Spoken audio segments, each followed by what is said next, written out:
Hello and welcome to this first feedback video from week 11's chapter discussion about the late Middle Ages. In this video, I'm just going to tackle question 1 because that's quite a big issue. The question was, what impact did the Black Death have on European society? Well, clearly the main impact is it killed a lot of people, between a third and a half of the European population, according to historians' estimates. This led to a big labour shortage, and that improved the conditions of the peasantry because they were able to sell their labour more expensively to the lords. Serfdom declined as lords were less able to keep peasants in that condition of unfree labour, were forced to give them freedom to employ more people for wages rather than for labour services. Peasants began to be either free tenants or in some cases even own their own land, as there was a shortage of labour and there was excess land. So we see the emergence not just of better off peasants, but of a whole new social class of free, well-off peasants. In England, they're called the yeoman class, a kind of a rural middle class, if you like. We also see the rise of a money economy as the feudal social structure broke down, giving way to, some historians argue, to the modern capitalist economy of Europe. The Black Death also raised a lot of awkward questions for the Catholic Church.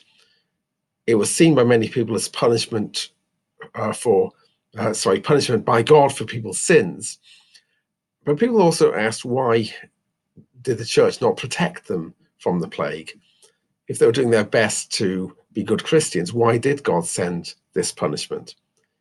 The plague killed many clergymen. Priests were active in the population, at least good priests were, for example, tending to the sick and the dying.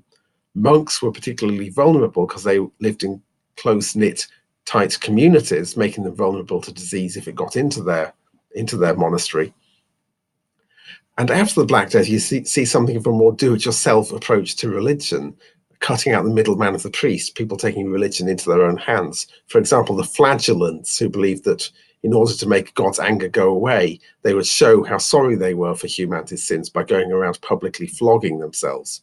The flagellants were eventually condemned by the church for this behavior. Not all new forms of religious expression were necessarily heretical, that is, unorthodox and condemned by the church.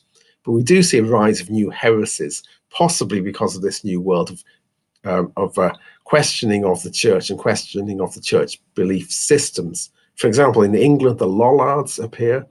In Bohemia, that is in modern day terms the Czech Republic, the Hussites appear, both of whom didn't just criticize the church, but actually criticized the very belief system of the Catholic Church and criticized the need for priests and for the Pope. We also see cultural change. One example of this is that vernacular languages, that is, languages of the people themselves, rise in use. For example, in England, Latin, the language of the church and the law courts, and French, the traditional language of the Norman ruling elite, had in the past been the major languages of literature. Now we see English making a comeback as a language of literature, perhaps because many people who were educated in Latin died in the plague, maybe simply reflecting a sense of new opportunities for people from outside of the ruling elites.